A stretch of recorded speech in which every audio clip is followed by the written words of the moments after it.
Salam alaikum wa rahmatullahi ta'ala wa barakatuh. Bonjour tout le monde. Dans cette vidéo, on va traiter la résolution numérique des systèmes linéaires. Alors, le système linéaire, il s'écrit sous la forme AX est égal B, avec A est une matrice carrée. Ces éléments sont dans le champ de scalaire. Le K peut être égal C ou bien R. Le B, c'est le second membre.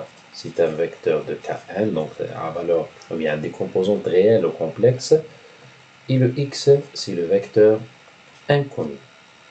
Alors, la résolution de ce système-là, donc résoudre le système AX est égal B,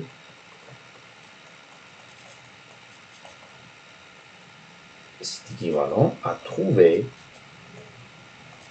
le vecteur x,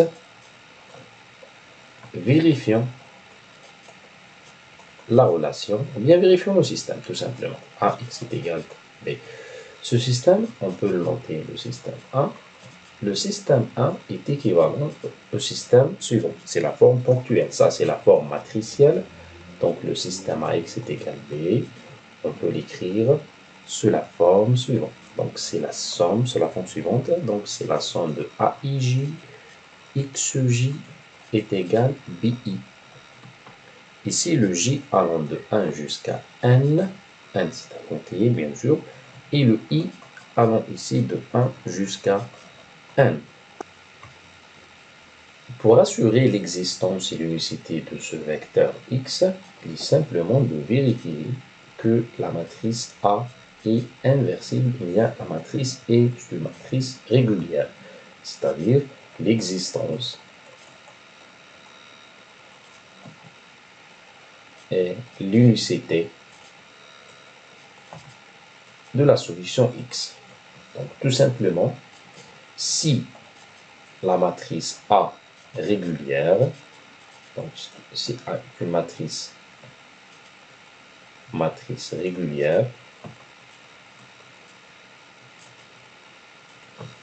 régulière, c'est-à-dire inversible,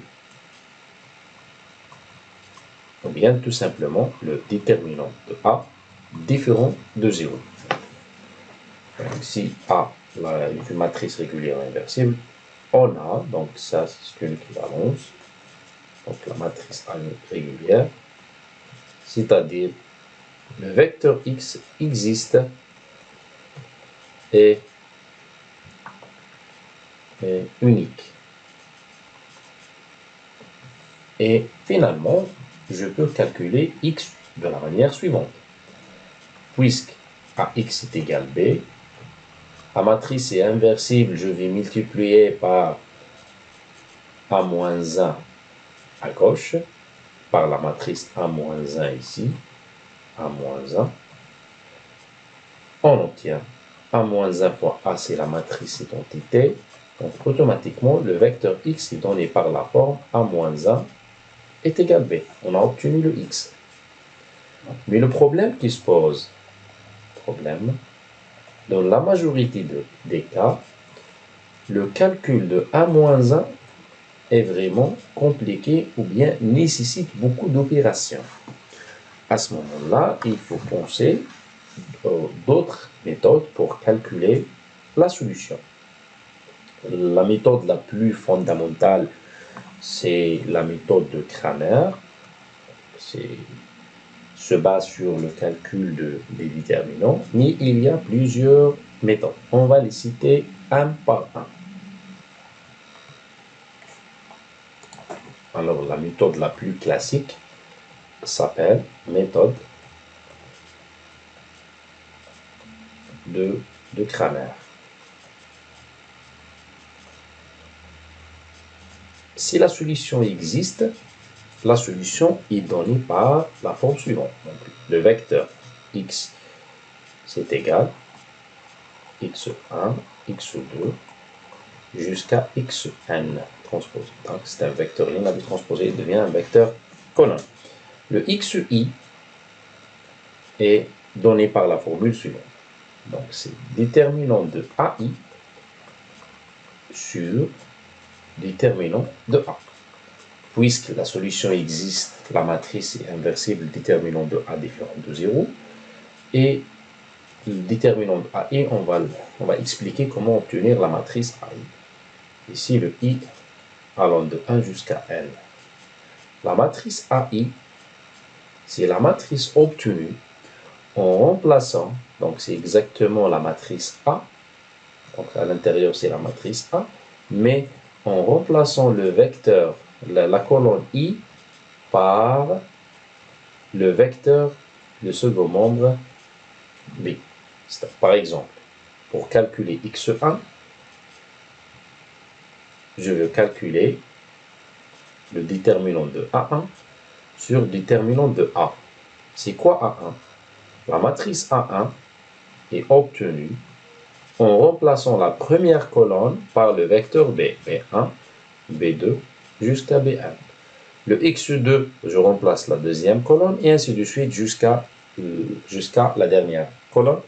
Et c'est bon, pour cela, c'est bon, on a calculé la solution x. Mais l'utilisation de cette méthode nécessite de calcul 1 plus 1 déterminant.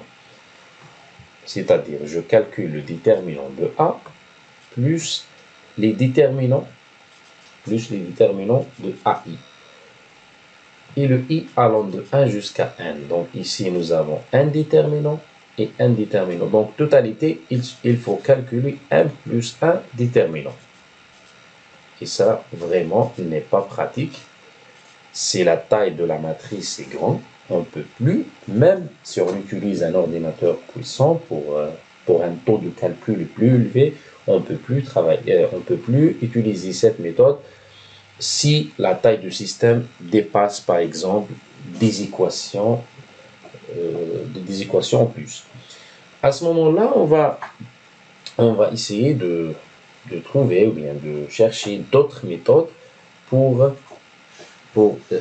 résoudre ce problème de le nombre énorme de calculs, d'opérations de calcul. Pour cela, nous avons deux méthodes. Donc, il y a les méthodes directes, et les méthodes itératives. Ou bien tout simplement des méthodes indirectes. D'accord. C'est quoi la différence entre les deux? Les méthodes d'utilisation d'une méthode, ou bien une méthode est dite directe si on calcule ou bien on trouve x est calculé, la solution x est calculée au bout d'un nombre fini,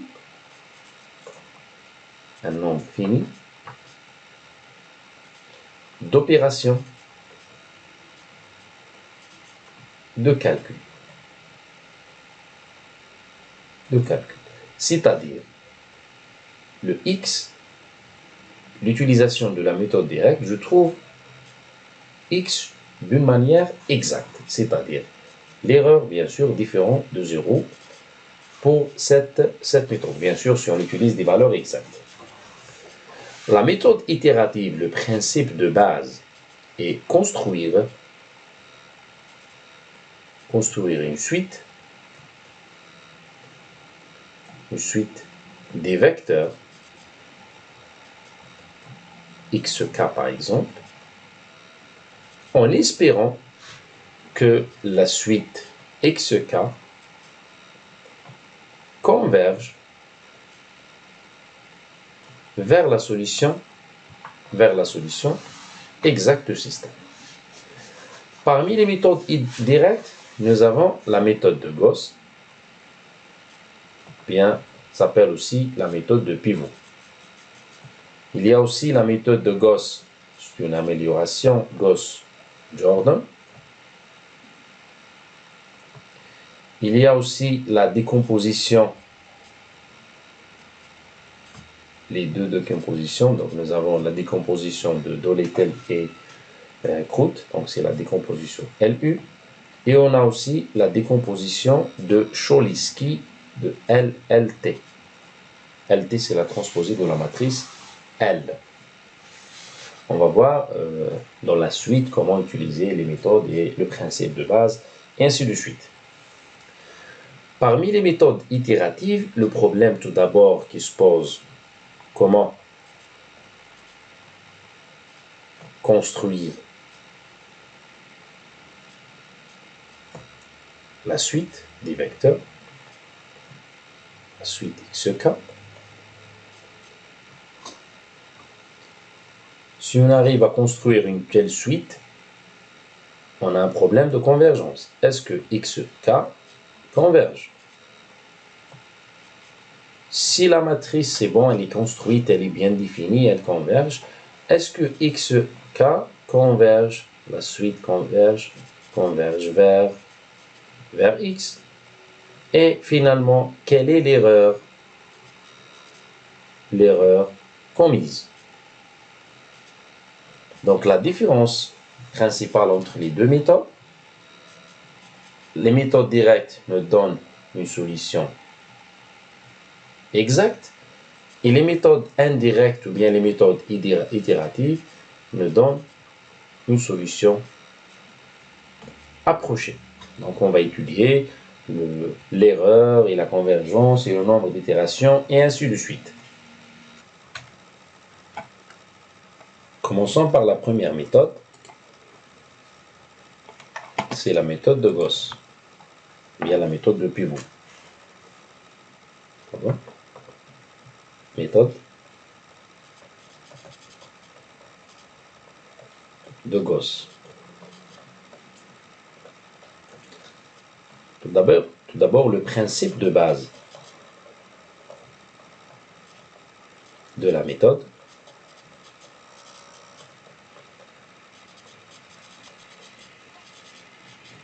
est de transformer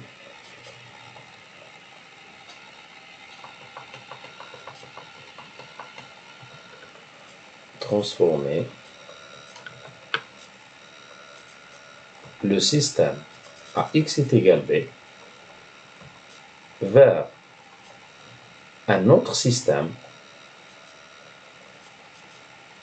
Je la note par exemple A'(x) est égal b'. Bien sûr, c'est un système équivalent. Ce système-là c'est un système triangulaire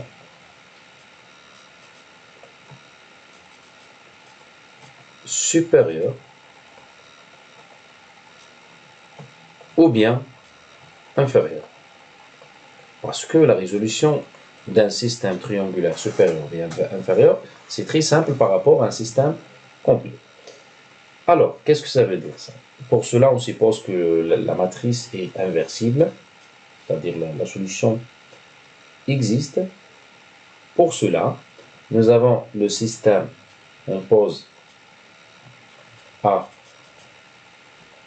et B, ça, c'est-à-dire la matrice de système et le second membre. Donc, c'est les éléments de la matrice A jusqu'à AN et le B1. La première composante. La deuxième ligne, c'est la même chose jusqu'à A de N. Jusqu'à la dernière ligne, N1, N2, NN. Et c'est ça B2 jusqu'à B1. C'est ça le système initial. Ça, on va essayer de faire des transformations. On va voir les étapes par la suite. Le système devient le suivant. C'est A, par exemple, on va transformer vers un système triangulaire supérieur, c'est-à-dire A11', A12', A1n' et B1'. Ça, c'est 0. Ça, c'est la matrice, la deuxième composante, jusqu'à ANN'. Ça, c'est BN'. Ça, c'est A de N, B2. Ça, c'est le nouveau sous-moment. Par contre, toutes les composantes au-dessous de la diagonale sont nulles. Ces deux systèmes sont équivalents. Ce système-là sera résolu par retour en arrière, c'est-à-dire je commence par calculer xn, puis xn-1, puis jusqu'à xn. Les étapes de transformation. Eh bien, comment appliquer ce système? Donc, étape de transformation.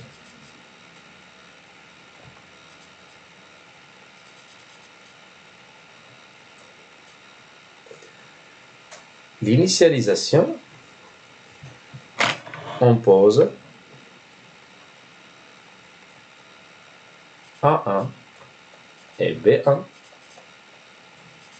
Bien sûr, ça, c'est une matrice de n lignes et n plus 1 colonne. Les n colonnes de la matrice A plus le vecteur P. On pose ça, c'est égal exactement à B. On peut utiliser un virgule ou bien deux points, ce n'est pas un problème. Alors, la première étape, si ce pivot-là s'appelle, c'est ça s'appelle le pivot. Donc la méthode de Gauss s'appelle aussi la méthode de pivot.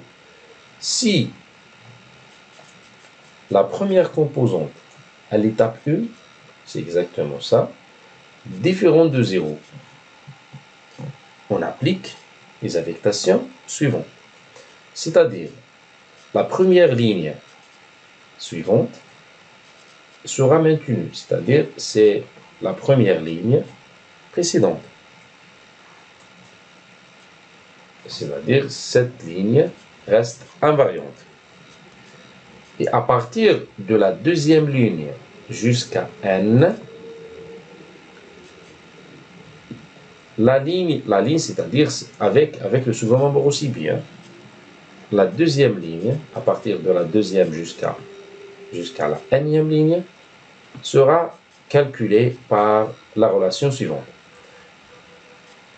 C'est la ligne précédente moins la composante, la première composante, divisé par le pivot. Et ce scalaire-là sera multiplié par la première ligne. C'est ça la première opération. Après, si on effectue cette transformation, on obtient le résultat suivant. On obtient la A2B2. B2 c'est entre parenthèses. C'est égal A1, 1, 2, c'est exactement 1. La première ligne reste invariante jusqu'à AN1, 2, parce que c'est la même. Et ça, c'est B1, 2 ou bien B1, 1, c'est la même chose. À la fin de cette opération, bien cette étape, j'obtiens la première colonne, les composantes sont toutes nulles, sauf la première.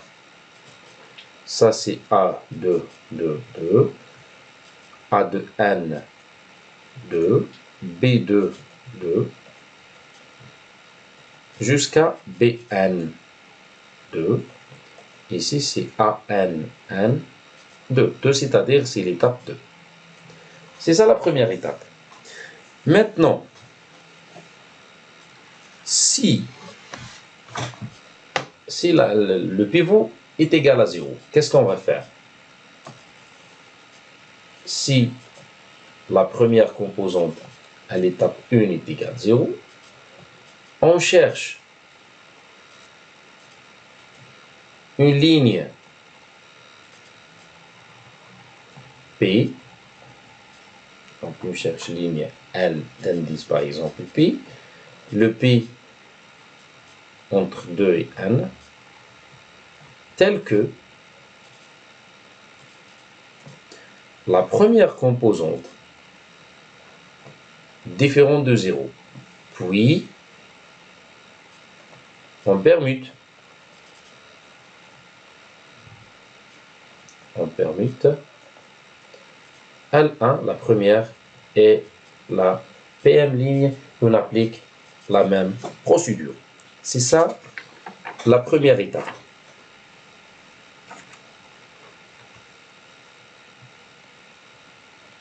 Maintenant, la quatrième étape. Bien, étape K. La quatrième étape.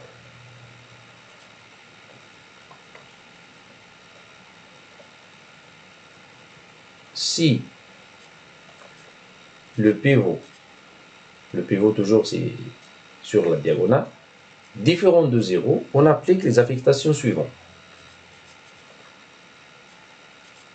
Les LI, K plus 1, l'étape suivante, reste LI à l'étape K, tel que le I allant de 1 jusqu'à K. Ça reste sans changement. Mais à partir de K plus 1 jusqu'à N, on applique les affectations suivantes.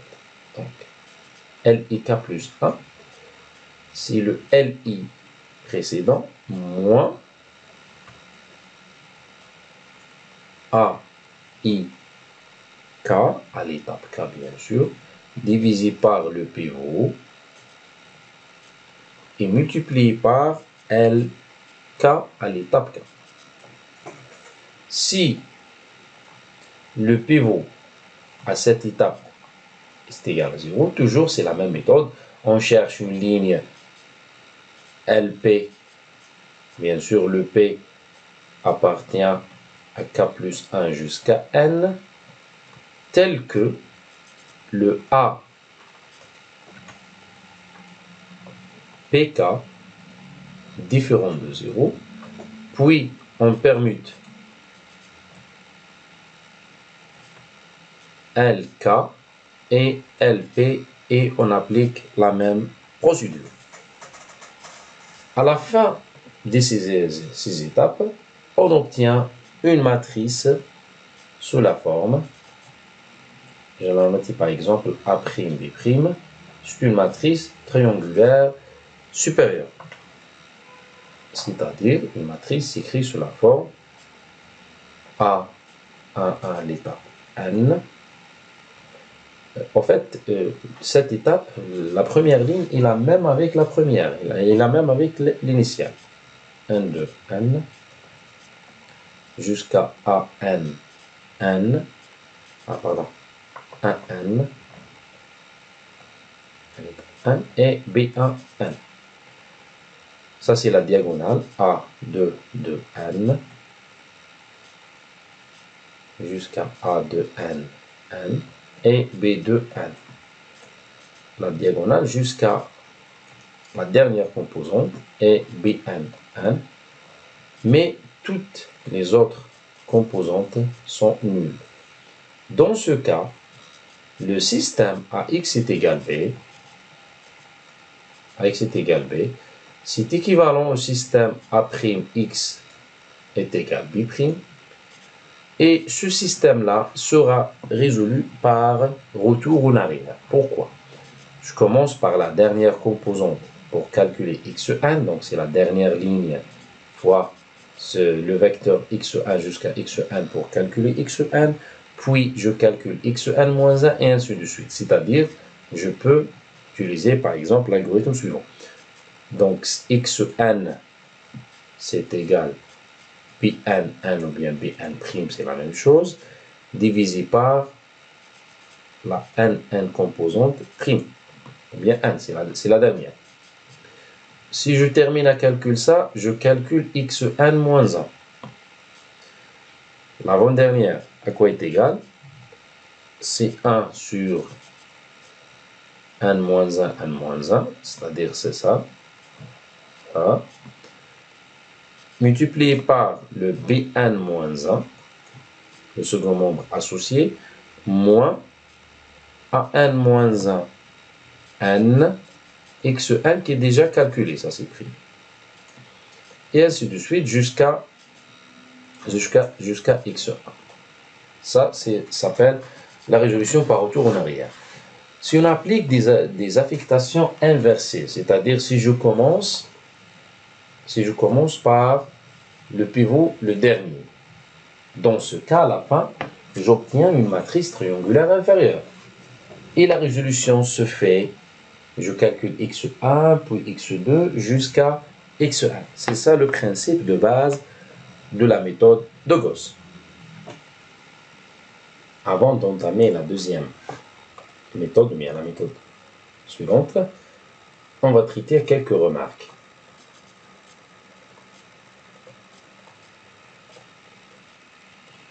Alors, si la méthode de Gauss sans permutation, donc s'il n'y a pas de permutation, ou bien si la méthode est faite sans permutation, c'est-à-dire tous les pivots sont nuls, dans ce cas, la méthode s'appelle méthode de Gauss. Méthode de Gauss ordinaire.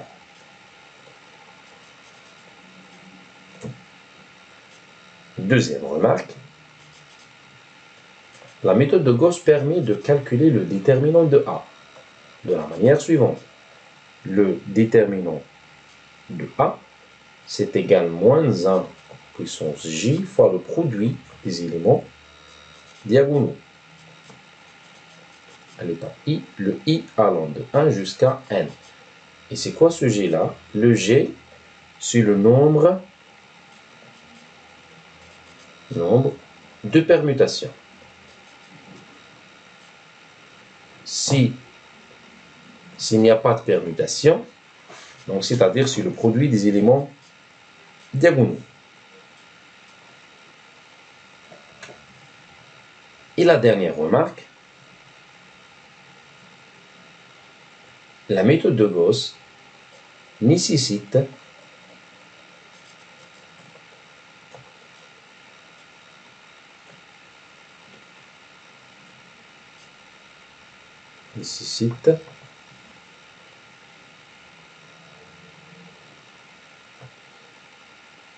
un nombre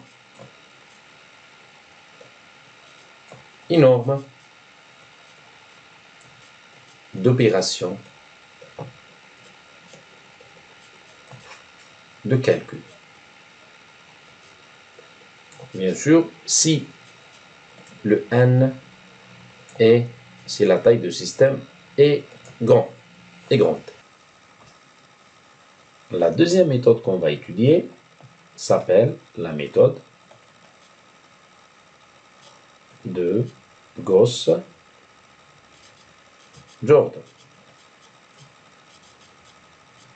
Le principe de base de cette méthode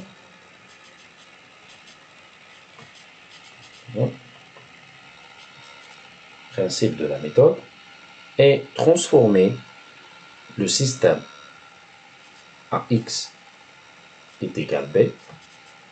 On va le transformer vers un système INX est égal B'. IN, c'est la matrice identité, c'est-à-dire IN, c'est 1 sur la diagonale, les autres composantes, c'est 0. Dans ce cas, le X est égal B', c'est-à-dire on va appliquer presque la même procédure en stockant la solution dans la dernière composante, c'est exactement la dernière composante, c'est exactement la solution.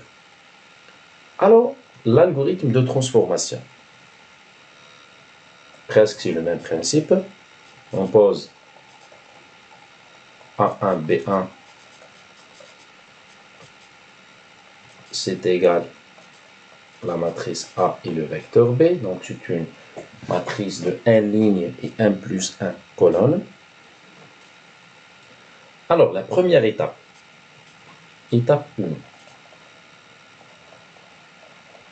Étape 1. La première étape, bien sûr, si le pivot, la première composante de la diagonale différente de 0, on applique les affectations suivantes.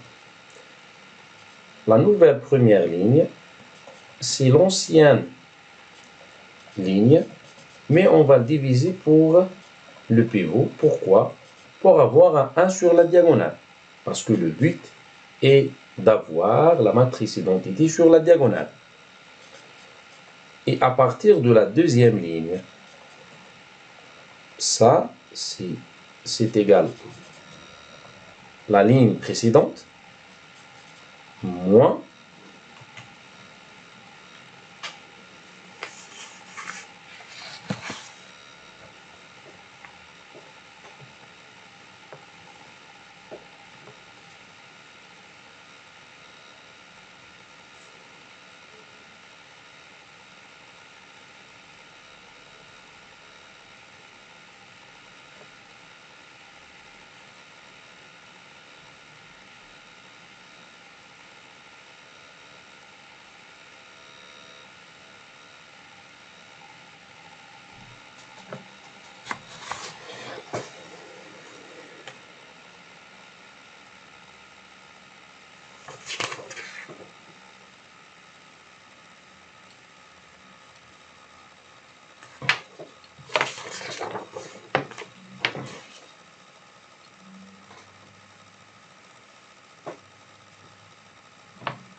A et 1, 1, multiplié par la différence ici. Dans la méthode de Gauss, je multiplie par ça, mais ici, non. Je multiplie par L1, 2, c'est-à-dire c'est la nouvelle ligne, bien sûr, à partir de la deuxième ligne, I allant de 2 jusqu'à 1. À la fin de cette opération, on obtient la matrice, le résultat suivant. Donc c'est A2, B2, c'est égal, c'est le vecteur d'unité dans la première colonne, ici c'est 1, 2, 2, jusqu'à A, N, 2, et B1, 2. Pour gagner un peu de temps, ça c'est le même, c'est le même, c'est le même, jusqu'à, ici c'est AN, 1, 2, BN, 2. Ça c'est non nul, hein? Donc c'est A2, 2, 2. Ici c'est AN, 2 à l'étape 2, et ainsi de suite. C'est ça la première étape. Si le pivot est nul, qu'est-ce qu'on va faire? Toujours la même procédure, je cherche une ligne telle que la première composante différente de 0 et on applique on permute avec la première colonne, la première ligne avec la colonne qui contient une composante, une première composante non nulle. À la 4e étape, donc c'est ça la première étape, à la 4e étape, le but est de vider toutes les composantes sauf la diagonale C1. À la 4e étape, le pivot, bien sûr, si le pivot AKK à la différente de 0, alors on applique les affectations suivantes. Le LI K plus 1, c'est la nouvelle, c'est égal le LI précédent divisé par le pivot pour avoir un 1. Par contre, à partir, ou bien toutes les autres lignes, sauf la 4e ligne, c'est-à-dire le I allant de 1 jusqu'à N, sauf K. Donc ça, c'est valable toutes les lignes, sauf la ligne K. La nouvelle ligne, c'est la précédente, moins AIK à l'étape K, mais multiplié par la nouvelle ligne. Ça, c'est, je peux remplacer I par K à l'étape K plus 1. C'est ça la différence entre Gauss Jordan et Gauss ordinaire. Gauss ordinaire, ça, c'est K, c'est le même indice. Ici, non, c'est K plus 1. Voilà, c'est la quatrième étape. Si le pivot est égal à 0, si le pivot est égal à 0, on cherche une ligne qui contient une composante différente de 0, une quatrième composante différente de 0, on permute avec la quatrième ligne. Maintenant, comme remarque, la différence entre Gauss et Gauss Jordan, la méthode de Gauss simple, bien la méthode de pivot nécessite un peu, c'est un nombre énorme de calculs, mais cette méthode, le nombre est plus grand, il nécessite beaucoup de calculs par rapport aux méthodes de Gauss simple, c'est-à-dire la méthode de Gauss simple est plus rapide que la méthode de Gauss Jordan.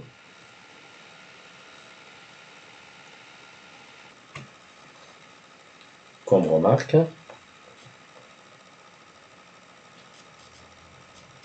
sur les deux méthodes, donc la méthode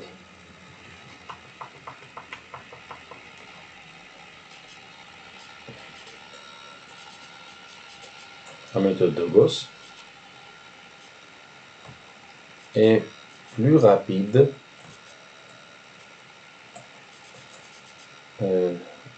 la méthode de Gauss est plus rapide que celle de Gauss-Jordan.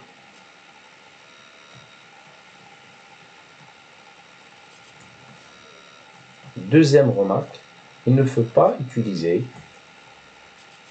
bien il faut éviter d'utiliser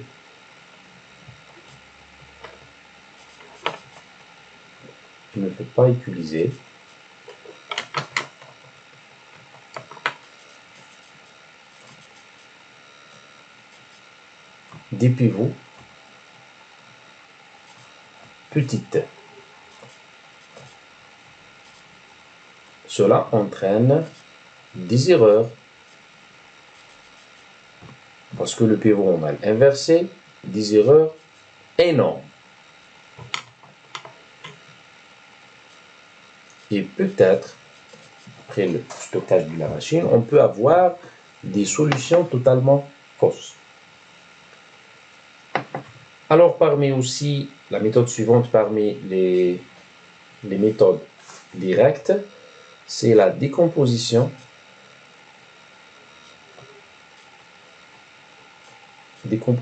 LU. Ça s'appelle aussi la décomposition de Doolittle ou bien la décomposition de Crout. Le principe de base de cette méthode. Principe de base de cette méthode. C'est factoriser ou bien décomposer A sous la forme, la matrice A sous la forme LU, avec L, une matrice triangulaire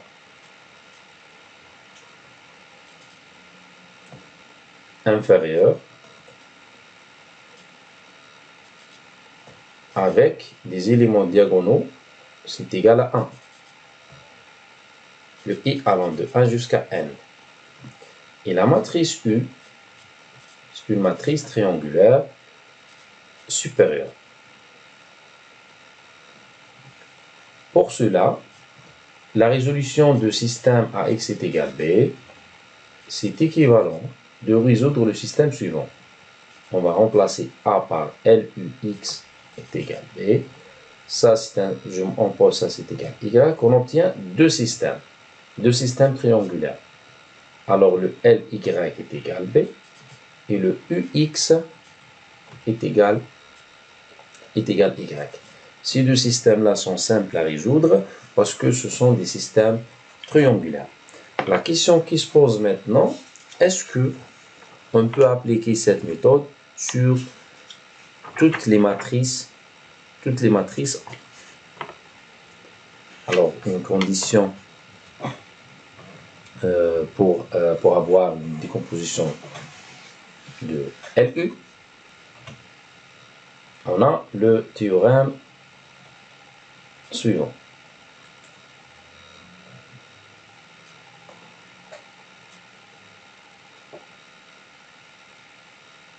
Si toutes les sous-matrices, c'est-à-dire je la note A, K, K, sont inversibles,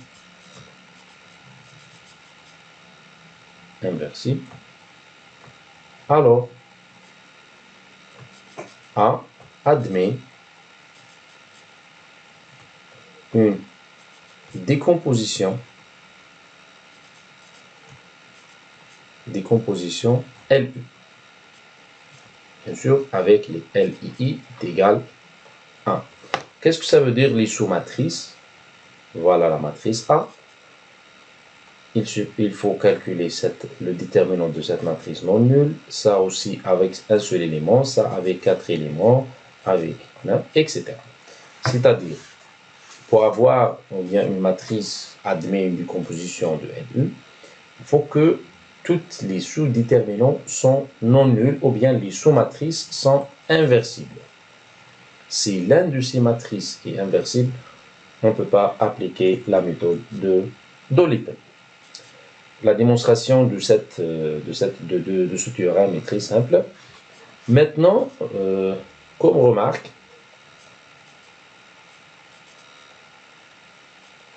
on peut supposer que la matrice L est triangulaire inférieure. Les éléments diagonaux pas forcément égal à 1. Par contre, la matrice U est triangulaire supérieure avec des éléments diagonaux est égal à 1. Ça, c'est dans ce cas, on peut bien la méthode est appelée la méthode de Crout. C'est-à-dire Crout, les UI est égal à 1. La méthode de Doolittle, c'est les LI qui sont 1. Maintenant, comment trouver le LU? C'est très simple. Alors, la méthode, on utilise la méthode de Gauss. La méthode de Gauss est utilisée pour calculer, ou bien pour déterminer la matrice U, puis on multiplie, ou bien par identification, c'est mieux, puis par l'identification, on trouve la matrice L. C'est ça la méthode de Doolittle. Bien la méthode de Crout, ou bien elle est connue sous la forme des compositions LU. Comme remarque,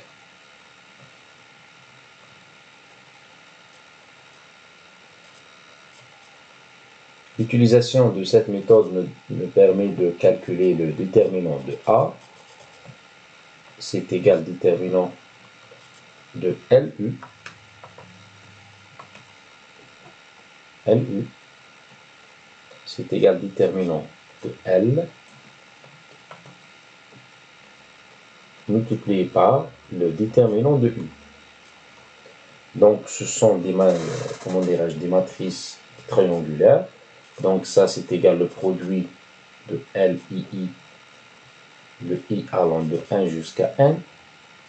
Même aussi, si le produit de U, I, le I allant de 1 jusqu'à 1, on a toujours l'un des deux est égal à 1. Donc, si ça est égal à 1, donc si on utilise la méthode de Doolittle,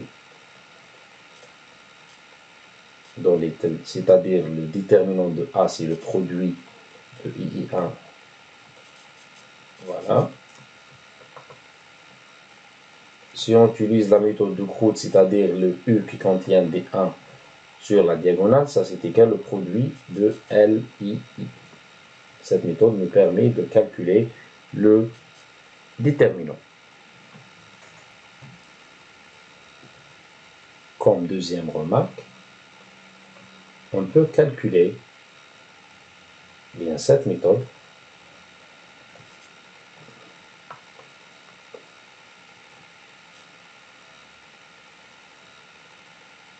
nous permet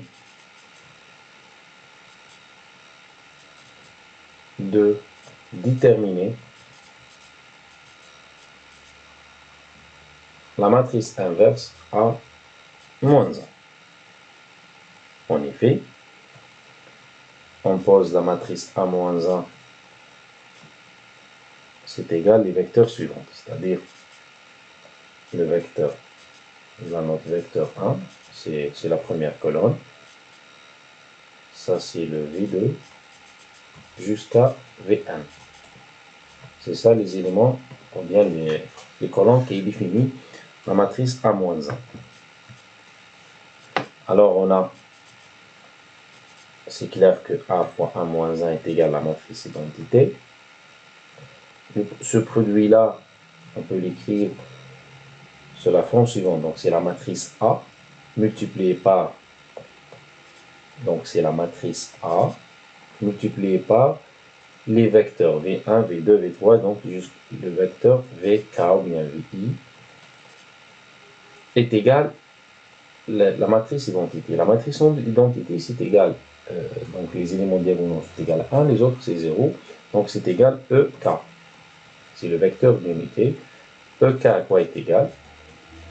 C'est 0 pour I différent de K, et 1 pour I est égal, voilà le vecteur EK. Pour cela, on peut résoudre ce système-là, donc c'est un système linéaire. On détermine le premier vecteur, le deuxième, le troisième, jusqu'à la nème vecteur. Ça, donc c'est un système. Donc c'est un système linéaire avec une équation. Ou bien, nous avons un système linéaire. C'est ça. C'est ça le juste. Nous avons un système linéaire pour. Mais l'avantage de ces systèmes-là sont gouvernés par la même matrice, la matrice. Bien sûr, en remplaçant la matrice A par L fois U. Donc, c'est-à-dire, nous avons l'intérêt, on a l'intérêt d'utiliser la décomposition suivante. Donc, c'est LU fois VK est égal à EK. Le EK, sont tous des zéros. Le LU, donc ça, c'est un système triangulaire, c'est simple à calculer. Une dernière méthode qu'on va étudier aujourd'hui, c'est la méthode de Cholesky, ou bien la décomposition LLT. Méthode de Cholesky. La méthode L fois LT. C'est la même matrice. Bien sûr, la matrice par sa transposée. Alors, tout d'abord, on a besoin de quelques définitions. Qu'est-ce que ça veut dire une matrice? Une matrice définie positive. Alors, comme un rappel, avant d'entamer l'utilisation de cette méthode, alors la matrice A est dite symétrique si A transposé coïncide avec la matrice A. C'est ça le premier rappel. Le deuxième, une telle matrice A est dite définie positive positive si seulement si on multiplie la matrice A par un vecteur ligne et un vecteur colonne, ça c'est supérieur, strictement supérieur à 0, quel que soit le vecteur x appartient qu'à n, sauf le vecteur nul. Donc on peut avoir le C ou bien le champ de scalaire R. Mais pour vérifier que la matrice A définie positive en utilisant la définition, c'est pas vraiment utile. Pour cela, on a besoin de la propriété suivante. La matrice A est dite définie positive si seulement si toutes les sous-matrices sont à déterminant, ça s'appelle les mineurs à déterminant strictement positif. C'est-à-dire le déterminant de A, K, K, strictement supérieur à 0, bien sûr, le K allant de 1 jusqu'à N, c'est-à-dire, ça c'est strictement positif, le deuxième strictement positif, le troisième strictement positif jusqu'à le N. Ça c'est plus simple par rapport à la vérification de cette condition. C'est ça, qu'est-ce que ça veut dire une matrice définie positive. Maintenant, le théorème de Cholesky. Avant d'entamer le principe de base. Si la matrice A est symétrique, c'est-à-dire coïncide avec sa transposée, est symétrique et définie positive,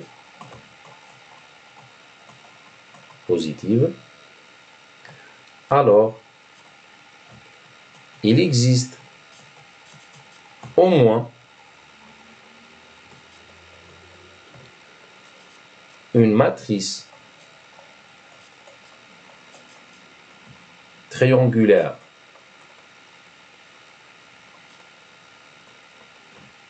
inférieure, je la note par exemple L, telle que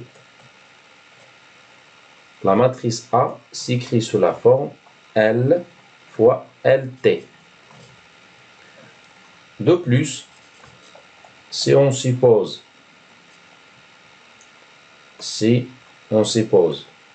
ou bien on impose, on suppose que tous les éléments diagonaux sont strictement positifs, cette décomposition, positive ou bien négative, cette décomposition est unique. Maintenant, comment définir cette décomposition? C'est très simple. Alors, j'écris la matrice L fois LT, ça c'est la matrice L fois LT, ça c'est égal à, je fais la multiplication pour calculer les éléments L. Et n'oubliez pas que la matrice L est une matrice triangulaire inférieure. Maintenant, la résolution du système linéaire en utilisant la méthode de Cholesky. Alors, résolution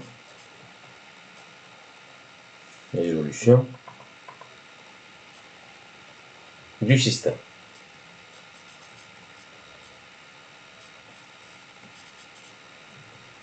Alors, c'est très simple comme la méthode de décomposition LU. Donc, le système AX est égal B, c'est équivalent au système L fois LT fois X est égal B. On pose ça, c'est égal à Y. On obtient deux systèmes triangulaires. Le premier système est un système triangulaire inférieur, donc LY est égal B. Puis, je résous le système LT fois X est égal B. Ce premier système-là nous donne Y, puis je calcule... Ah, pardon, ça c'est LU. Je me suis trompé ici. Donc, le LY est égal B. C'est ça, LY est égal B. Je trouve le Y, puis le LT fois X est égal Y. C'est-à-dire, ce vecteur-là devient second membre, puis je trouve le X.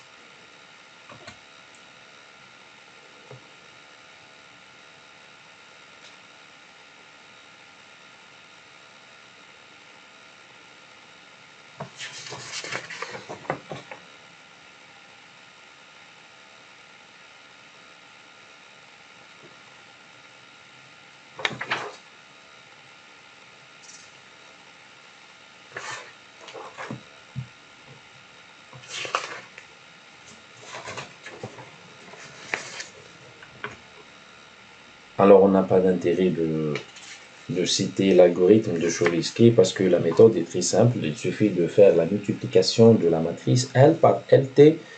On calcule les éléments de la matrice L.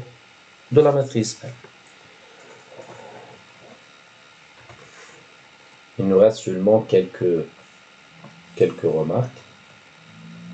On peut aussi calculer la matrice inverse de la matrice A avec la même méthode on a vu déjà en LU. Même on peut calculer le déterminant de A, est égal à le déterminant de L fois LT, c'est égal déterminant de L fois le déterminant aussi de LT, qui sont égaux, c'est égal déterminant de L, le tout au carré, puisque la matrice est triangulaire, donc ça c'est LII, le I allant de 1 jusqu'à 1, le tout au carré. C'est ça la première remarque. La deuxième remarque, si on lève la supposition que les éléments diagonaux sont strictement positifs, donc si on impose ou bien on lève que ça, si on élimine ça, dans ce cas, la décomposition